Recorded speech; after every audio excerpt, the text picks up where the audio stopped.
Hello, good morning, afternoon, and evening, everyone. Wherever you are, I hope that you and your families are doing well. I'm Julia Flaherty, Digital Marketing Specialist at LedgeView Partners, and I don't know about you, but I really can't believe we're already at the end of July here. Where has the time gone? I know how valuable time is to you, especially now, so I'm going to keep my intro short today. Before I let Chad dive in, though, I want to tell you a little bit more about LedgeView Partners. We are a business and technology consulting firm who partners with organizations like yours to transform sales, marketing, and customer service operations and processes that are supported by core technology, including customer relationship management like Salesforce and Microsoft Dynamics, and marketing automation tools like ClickDimensions and Act-On software, among many others in the marketplace today. Our team provides strategic business advice, process definition, and technology solutions that advance business processes forward, helping you to achieve your unique business objectives in sales, marketing, customer service, and CRM. Today's webinar is going to take up about a half hour of your day. It is being recorded and will be available on demand after the live session. All of you will receive a follow-up email after it is complete with a link to access the presentation. So if you haven't already, add us to your safe senders list to ensure you get the email. Or if you do find any email from us in your spam folder, mark it as not spam. If you don't know how to do that, that's okay. I can send you a step-by-step guide that we created on the LedgeView Partners blog to help you do that. To ensure the best audio quality, everyone's on listen-only mode today. But if you have a question or comment, just submit those in the question pane of your GoToWebinar control panel, and we'll be sure to follow up with you afterwards. And now that that's covered, it's time to introduce Chad Collette, today's presenter and the Director of Marketing at LedgeView Partners. Chad will be giving you an overview of how to get started with lead nurturing. In today's marketplace, we are shifting business and realizing new challenges we haven't had before in our lifetime. This has made us rethink the way we work, and especially the ways we work together. Chad is a leader when it comes to adapting in business. He is a great person to learn from and to cover this topic. His flexibility as both a marketer and a manager is undeniable. So let's welcome Chad and let him dive into today's topic. Thank you, Julia, for the introduction. And I'm really excited to be here today to talk about lead nurturing and 12 steps or best practices that can set you up for success with your program. As marketers, our jobs are hard enough before, but connecting with leads, prospects, and customers in today's crazy world is really even more of a challenge. Now, it was really difficult to get these down to just 12 steps, and the fact that we only have 30 minutes means we'll hit on these at a really high level. Now, don't worry, I'm confident that you'll take home a number of concepts that you can put into action right now. Building these lead nurture campaigns is a lot of work. I'm not going to sugarcoat it.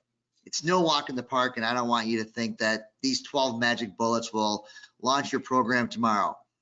And because it's a lot of work is why many companies either one, don't do lead nurturing at all, or two, they skip several steps, which really affects their outcome. This is evident in this statistic. Now, according to the Act-On research study, 61% of B2B marketers are sending all their leads directly to sales, and only 27% of those are actually qualified or ready to talk to sales. Now, do you see the major issues associated with this? These numbers don't benefit marketing, sales, or the company. Now, before we dive into my 12 steps or tips as they should be known, let's first take a step back and look at lead definitions. A lead, by definition, is someone that you have identified or they have identified themselves as being a fit for your product or service. Now, if we take this a level deeper and look at marketing qualified leads as someone who's raised their hand and identified themselves as being interested in learning more about your product or your service, but they might not necessarily be ready to purchase. For example, let's say that you work in the real estate industry and I became a lead in your CRM and marketing automation system. I became a lead when I filled out a form on your website indicating that I was interested in information on, let's say, condos for sale in Fort Myers Beach. On the form, I indicated I had interest in purchasing in the next 2 to 3 years, unless, of course, winters get way worse and worse. Anyway, while this is a lead for your real estate business, I would not consider it a hot lead that your sales team should be following up on immediately. However, this is certainly a marketing qualified lead, And the marketing department should have a set plan to nurture this lead with information about condos for sale until the point in time that the triggers indicate that a one-to-one conversation is appropriate. And the lead can then be assigned to a sales team for follow-up. Now, the biggest change here is one of discipline and patience. Not every prospect that contacts you is ready to buy now. If you're currently sending all your leads to your sales team and they are quickly disqualifying them because they don't have an immediate buying intent, or if you have leads that you've indicated that they are not ready to purchase right now, what are you doing with them? Are you waiting for them to contact you when they're ready? Or maybe your sales team has a phone call reminder set up to touch base every 6 months. It's a mistake to ignore your prospects that are not ready to buy yet. In most cases, this prospect will purchase from either you or your competition within the next 24 months. So if you want to find a way to stay connected and top of mind when they're ready, lead nurturing helps you stay engaged. Now, if you're new to this, it's imperative that you have a strong understanding of how these leads are converted into revenue.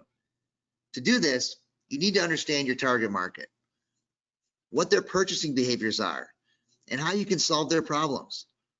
This is critical to knowing which leads need to be nurtured and who is ready for a sales call. Now, while there's no exact formula, organizations will have a different criteria for what an MQL or a marketing qualified lead and an SQL or a sales qualified lead are defined as. The key takeaway is that it's important to have a definition within your organization rather than treating all leads equally. By aligning your sales and marketing, the focus is on high quality leads, which will lead to increased conversion rates and a more efficient sales process.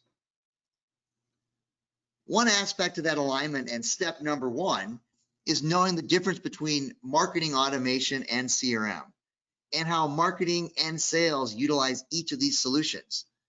This topic is another webinar we're going to be hosting coming up and we'll be diving into deeper. From the start, marketing automation helps to foster leads and get them ready for the sales team. Once the lead has progressed through the bottom of the funnel and become a qualified sales lead, and hopefully ultimately a customer, that's when companies track their interactions through a CRM. While CRMs have evolved tremendously over the years and are nearly unlimited in possibilities at its core, CRMs store information like how long a contact has been a lead, a prospect, or a customer, records of opportunities, an order history of purchases that they've made in the past, the dates and notes of phone, email, and social conversations you've had with them, a record of inbound emails that's sent to your sales and customer service team, and a whole lot more. Now, when it comes to marketing automation and CRM, the choices really seem endless. These G2 crowd grids provide a plethora of options, including leaders in marketing automation, such as names like HubSpot, Acton, Pardot, and many others you may have heard. On the CRM side, we see lots of familiar names, which include two of our favorites, Salesforce and Microsoft Dynamics 365. Now, in some cases, you'll find that CRM software has limited marketing automation features and vice versa for marketing automation technology.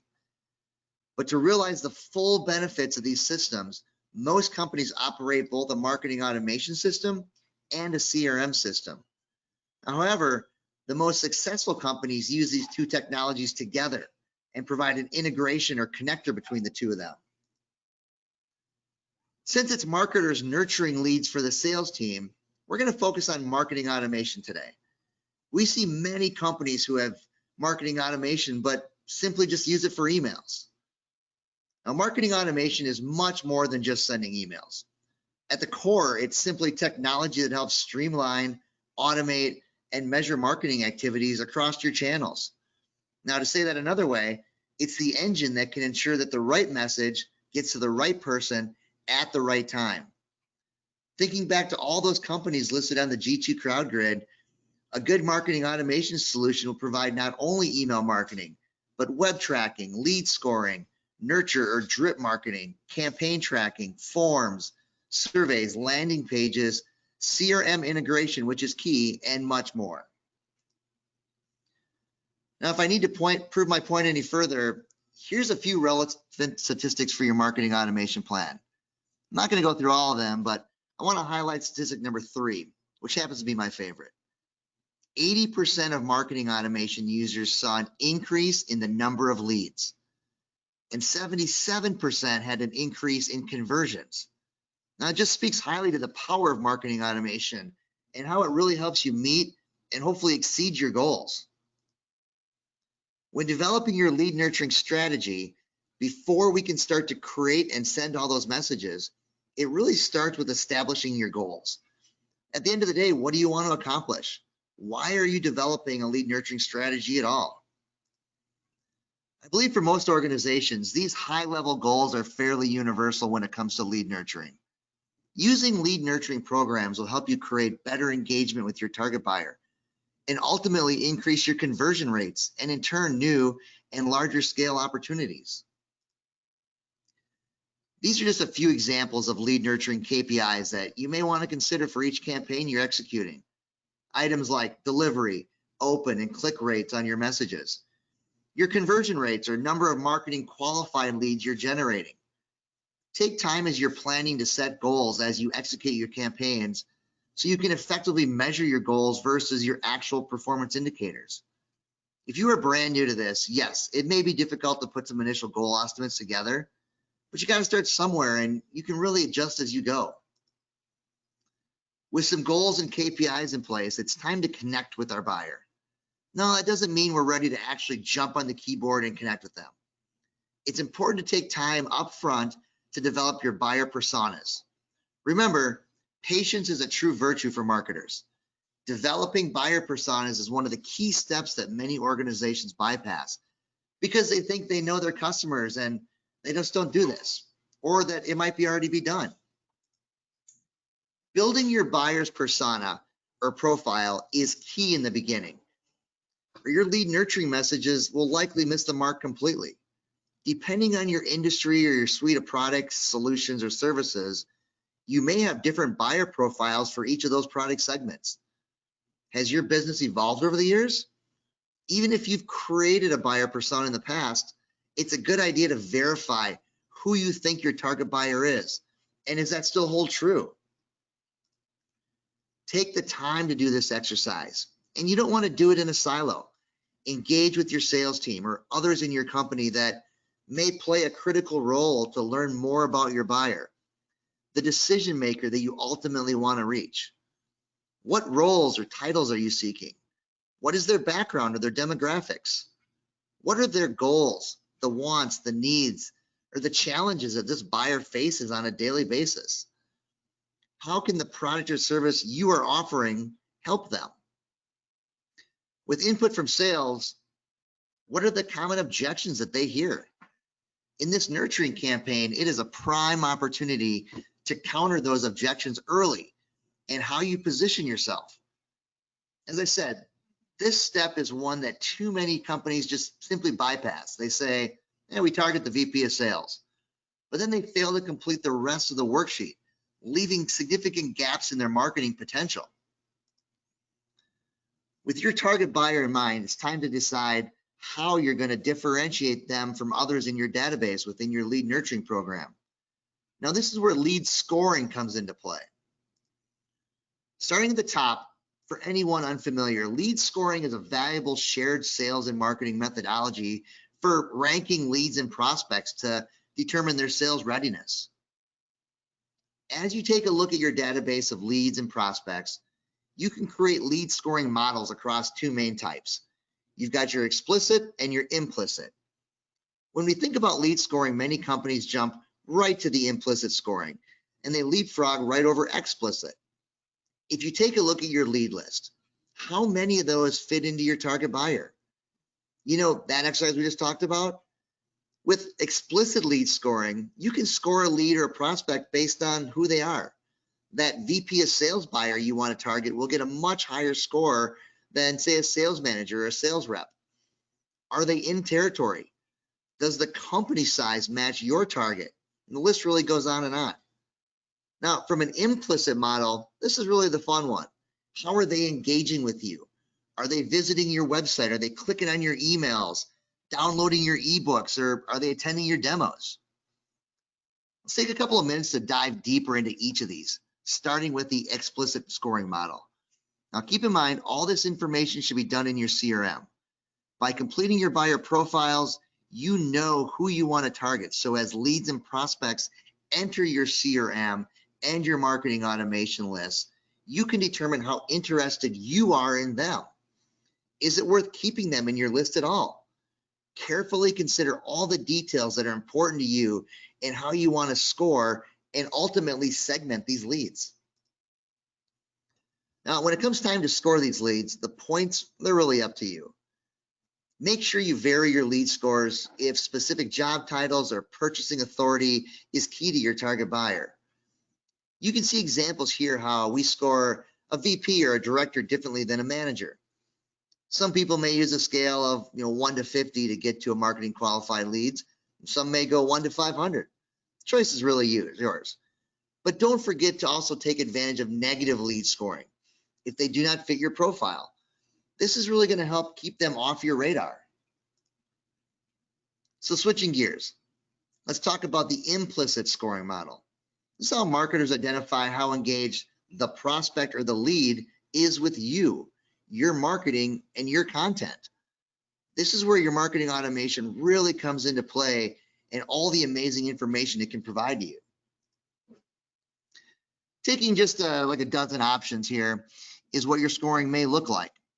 Less points for minimal action and greater points for focused engagement.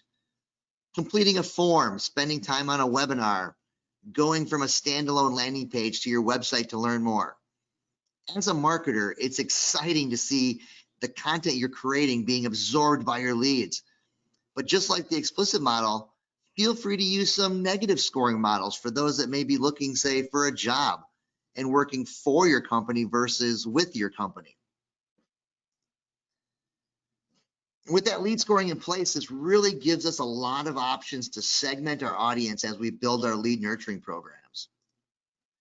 Now, there's so many ways to segment your database, it is impossible to list them all. But we can break down into 4 main categories. There's geographic, demographic, behavioral, and psychographic.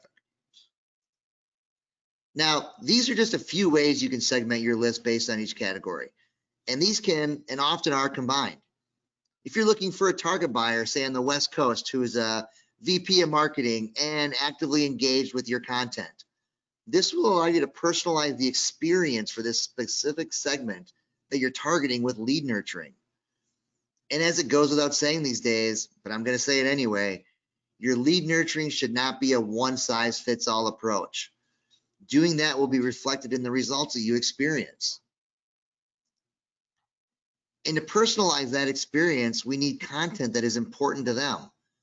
IT managers and sales managers have different needs, different challenges, and frankly, they have different motivations. The content that you choose to send should be aligned to that specific target audience you're trying to reach, as well as the sales stage that they're currently in, or the sales stage that you're trying to move them towards. Now, here's a small sample list of content that may be relevant to the nurture campaigns you're building. And what assets do you currently have? Do you have a list of your assets? Do you have ebooks, promotional videos, webinars, or case studies? Do they relate to the target audience, the nurture campaign, and ultimately your goals? Are they dated, or are they still relevant? It's time to take stock in what you have. Now, roll up your sleeves and dig into your content library. At this point, you need to know exactly what you have to work with. This exercise will help identify gaps in content and may affect the timeline that you release your nurture campaign if you need to develop additional resources. Knowing your target buyer and how they like to absorb content is key, and having that content contain the right information to help them overcome their challenges, position your product or solution, and also have a strong call to action. Now, developing content can scare many people, but having these assets will definitely set you apart from your competition. How many times have you heard someone say, "Oh, I'd love to help, but I'm not a writer"? Many think that creating all these assets is time consuming and expensive. I mean, it can be, but it doesn't have to be. I know so many companies that they do webinars every month. but don't have a blog, infographics, ebooks, or promo videos. The content has already been created in your webinar. For example, at LedgeView, we've taken a single hour-long webinar and we've turned that into a 7 ebook series with accompanying infographics, promo videos, blogs, and just an unbelievable amount of social media posts. And that is all from just taking content that we had in one piece. And the turnaround is faster than you can imagine.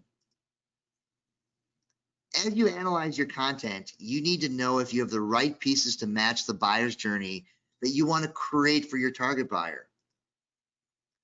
Now, this is a great infographic from marketing automation provider Acton that I love to share.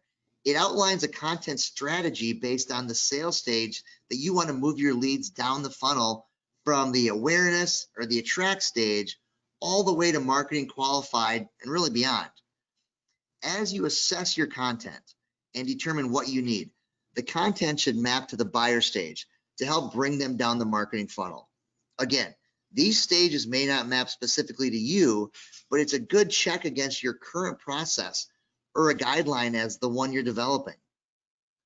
At the awareness or the attract stage, you want to focus on the problem or the pain points that the buyer is experiencing with use of social media, surveys, blog posts, infographics, and webinars.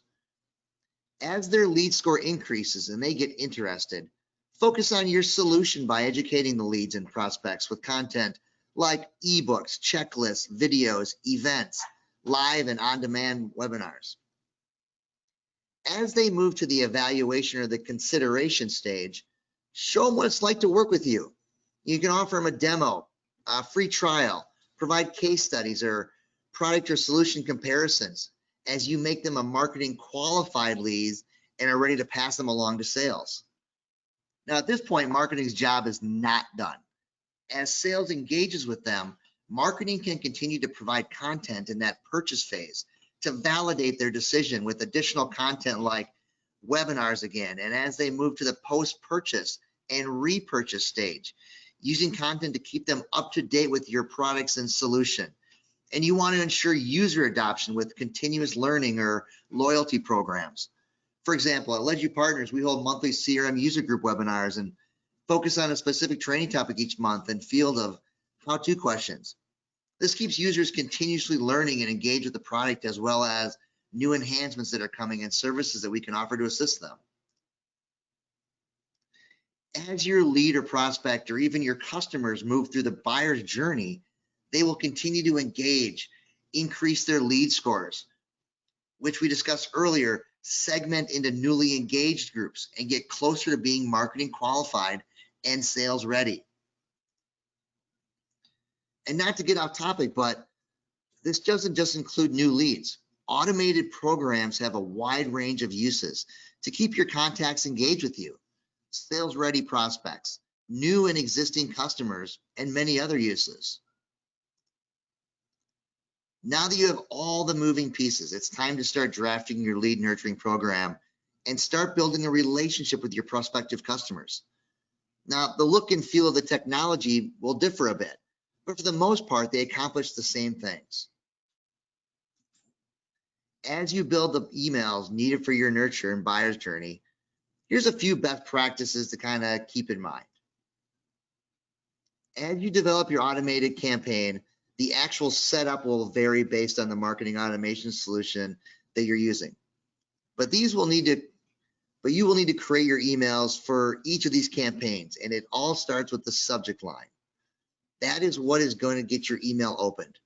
Now, a few best practices to consider are avoiding keywords associated with spam email, like using the word free, help, % off, sale, reminder, just to name a few. Now, do you know that 69% of emails that are flagged as spam are flagged as such because of the email subject line?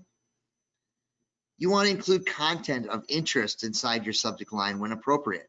For example, if you're creating your August sales promotional email, you might state in the subject line what it contains that's different from July or June. Keep it short, both subject line and the body of your email messages, unless you know your target buyer responds to a lot of text. You want to avoid tricking the reader into opening your email. It's not going to build trust.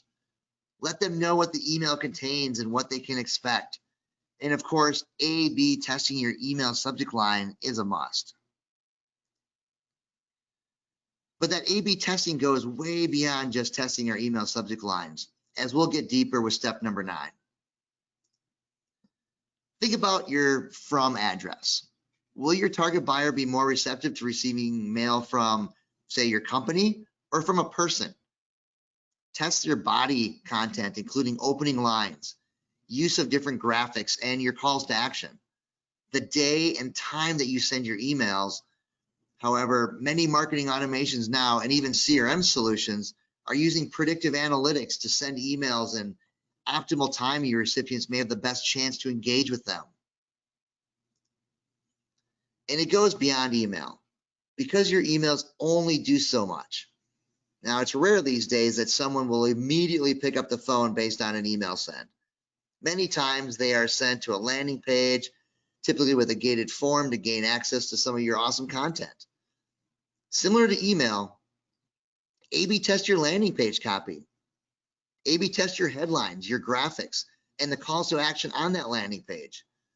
And for your forms, utilize your marketing automation technology to pre-fill forms, making it easier for that lead, that prospect, that customer to complete your forms. Or better yet, utilize progressive profiling to keep your questions to a minimum and only ask information that you have not collected yet. Depending on your audience, one method may work better than the other. And trust the results, even if it kind of crushes your spirits a little bit, because that email or landing page that you thought would be a winner, just didn't make the cut. In order to get our emails read, we also need to make sure that we get the cadence right. A few additional best practices to consider. First, don't overdo it. Based on your target buyer, your promotion, your industry, and other components, you need to find the right mix of messages to send and how often. Odds are people don't want to wake up to one of your emails every single morning. Now, if you see a spike in unsubscribe rates, you may be sending too many emails. Space them out to allow people to digest and react. Select the date and time you want someone to receive your first message. Now, if you bypass this step and they get added to a marketing campaign at 1 a.m. on a Saturday night, that could trigger the first message. You need to know your buyers and when they typically open and engage with your emails. For B2B marketers, open rates are typically the highest in mid-morning on Tuesday, Wednesday, and Thursday. But you also need to consider factors like the cadence if they'll be receiving multiple emails over a shorter period of time. Consider tracking and using send features that include time zones. If you're on the East Coast and have customers on the West Coast or internationally, consider when they will receive this email. Sending it out at 9 a.m. your time doesn't work for all your leads and prospects. As I mentioned in A/B testing, you want to make sure your messages are going out on the dates and the times that are optimal, not only to be opened, but to really drive that engagement and that action. This is one a few years old, but testing never gets old. As you can see here, an overwhelming 68% of digital marketers rated the ability to test new campaigns as having the greatest impact on their email marketing efforts. The world is moving faster than ever, and buyers have so much more information these days than marketers have to rely on testing to ensure that they stay ahead of the curve. And while we want success, we're going to have failures, but we don't want lost leads. So we need a process to close that loop. You worked really hard on this nurture, but the fact is that not everyone is going to engage with you. They may not open your emails. They may not click on your emails, and they may not advance through the buyer's journey as you had planned. Once a lead finishes with a specific nurture program, they often are left out in the cold, neglected, and lost, cluttering up your marketing list. Try pushing them to a new nurture with new calls to action. Evaluate and see if they were missegmented and the content didn't resonate. Or maybe it's time to move on and you just deactivate that lead. Any way you decide to go, make sure to have a strategy where non-moving leads go after their nurture. They are stuck in one spot of your marketing funnel. Now, at the beginning, we started with setting our goals. As you create and execute your lead nurturing program, You want to continually monitor and measure your results. Make changes as needed based on what worked and what didn't. And yes, you're going to have nurture failures along the way, but you're going to have many successes. But the key is to measure, to learn, and to adjust off both of those. Measure what goals you did hit or exceeded. How did that happen? Which ones did you fall short on? And can you pinpoint why? Was there a tactic or a piece of content that worked well that surprised you? Did you encounter any gaps in the experience that you need to adjust? And what questions came up, either internally or externally, that you can really build on? Now, if you were not on board before with automation campaigns, you can see that lead nurturing emails get 4 to 10 times the response rate compared to just those standalone email blasts. How do we know that? We measure the results. Now, I hope these 12 steps, tips, and best practices can guide you. Hopefully they get you excited and confident about lead nurturing. I know we went through them kind of fast and a very high level, but as I mentioned, there's no silver bullet, no magic 8-ball, but it's really hard work to pull it all together and to execute this with success. But if done correctly, the rewards can just be tremendous. Now, as a recap, here's my 12 areas that you need to make sure you include when developing your lead nurturing strategy and program. And I know I mentioned a few times in the beginning and throughout, but don't do this in a silo. Use your lead nurturing program to create a strong bond between sales and marketing through alignment, and don't skip any of these areas. You're only going to be skipping out on potential revenue. Now, with that, I want to thank everyone for your time today, and hopefully you're ready to enhance your automated programs and effectively nurture your leads. Julie, I'm going to turn this back over to you to share some of the great resources we have here at Ledgy Partners. All right. Well, thank you so much for sharing your insight with the group, Chad. I think everyone's going to walk away today inspired to rethink the way that they're approaching their lead strategies remotely or safely back at the office. If you are looking for more ways to improve your business processes, we've created a variety of ebooks, as Chad has mentioned, infographics, blogs, videos, and other webinars on topics like driving growth with marketing automation, preparing for a successful CRM implementation, improving sales and marketing alignment, leveraging inbound and outbound marketing strategies, and if you can believe it, even more. You can download this complimentary content at ledgypartners.com whenever you like. Before you log off of today's presentation, subscribe to our blog so that you don't miss any of our upcoming webinars. It's never too early to put them on your calendar. It's top of mind today, so it's best to do it now so you don't forget. All right, that's all from me today. I hope you learned something new, and I can't wait to see you back for more webinars. Have a great rest of your week.